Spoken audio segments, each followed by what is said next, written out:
Саламатсыңар. Мына бүгін бір сонун бір иш чара болуп атат. Казат Акматов деген залкардын 80 жылдыгына карата мындай эстелик ачылып атат. Анан мындай bir бурчу уюштурулуптур. Кандай таасирде болуп атасыз? Албетте бул толкундана турган иш болуп атат. Жалпы эле Кыргызстандагы китеп сүйүүчүлөр, талант өнөрлөрүн сыйлаачулар, Акматов Казатабаны билгендердин баардыгы кубанып атат. Бирок биздин кубанычыбыз бүгүн өзгөчө. Себеби бул Чолпон Ата шаарында Казатабанын өзү туулуп өскөн, чоңойгон, бой жеткен, саясатка аралашкан жеринде ондай жакшынакай бурчун уюштуруп атышыптыр. Анан ошого мейман катары келип өзүбүздүн баягы адамдык барсыбызды кылалы деп келдим. Негизи Казат Акматов менен биз 1987 жылдан бери жакшы тааныш болуп, ага ини болуп жүрдүк да. Ага чейин баягы китептерин окуп жүрдүк, мындай адам катары байланышкан ушу кездери болду. Анан айтып кое турган нерсе, Акматов Казатаба Кыргыз азиздери дүлөөлөр коомунун ардактуу мүчөсү болгон. 2012 жылдарда бир жолу кезик биздин көз азиз китеп окуучулары менен кезикти, китеп сүйүүчүлөр менен кезикти суроолоруна жооп берди. Анан бир жолку ошондой мамиледе келатып сүйлөшүп айттым мен, Казатаба илгери 1927-30 жылдарда Всероссийский общество слепых деп коет, бүткүл россиялык азиздер коомунун ардактуу мүчөлөрү болуп Николай Иванович Бухарин, Луначарский, Надежда Константиновна Крупскаялар ардактуу мүчө болгон экен. Ошого кичине көңүл бөлсүн, мамлекет көңүл бөлсүн, граждандар көңүл бөлсүн десе керек. Анан ошонун негизинде мен айта калып атпаймынбы? Казатаба биздин коомго дагы ардактуу мүчө болбойсузбу десем, милдетим кандай деди.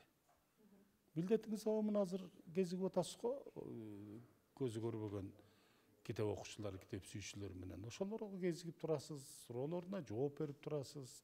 Жаңы китептер жазганда бирденди бизге китепканабызга берип турасыз десем, макул анда деди. Ошону менен анан биз карап өзүбүздүн чогулушубузда. Анан колуна жанагы коомдун ардактуу мүчөсү деген документтин колуна бердик. Анан 15-жылдын күз айларында каза болуп калбады. Себеби андай сөз болуп калганы, Казатабам ошо кездерде кичине кулагы катуураак болуп калыптыр. Угушу. Анан шүркөп эле, аба кулагыңыз катуураак болуп калган го десем, эй калык, ысык көлдө туулуп өскөндөрдү Кудай кулактан алат экен деди. Мен күлүп, Казатабаны айтып атасыз десем, ай бутубуз башкандан баштап эле жаан жаап атабы, күн тийип атабы, карабай эле темтеңдеп эле сууга чумкуп эле кайра туруп, кулагыбызды тазалабай жүрө берип, ошол акырында жаш өткөн кезде ошол заракасын берет экен деп айтты. Ошондон улам кичине кулагы катуу болуп калган экен. Бир жагы тамашалап Кудай кулактан алат турбайбы деп атпайбы. Анан бул кишинин китептерин жана аудио китеп кылып өзүбүздүн студияда жазып, көзү көрбөгөн жана 5,5 миң кишиге таратып берип аттык. Анан бул киши негизи мындай куудуң шуултуңу жок, түз сүйлөгөн, бетке айткан киши эмес беле. Мен ушунусуна күбөмүн да. Анан ошонусу дагы, анан азыр могу Кыргызстандын бүгүнкү күндөрү болсо, аман болсо, бүгүнкү күндөрү, эртеңки күндөрү жөнүндө жакшынакай өзүнүн ойлорун айтмак да. Себеби биринчи демократ болду.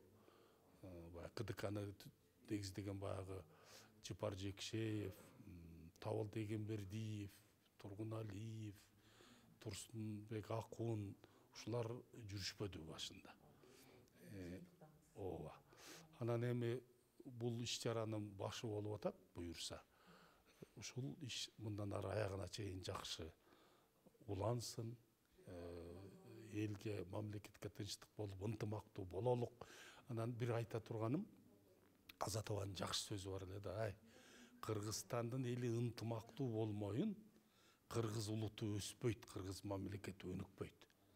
Ошон үчүн Кыргызстанда жашаган бүт эл, анын ичинде кыргыз эли өзү ынтымактуу, ыйык тутуп, ынтымактуу эл болгонго, бириккенге колдон келген аракетибизди жасашыбыз керек деген да.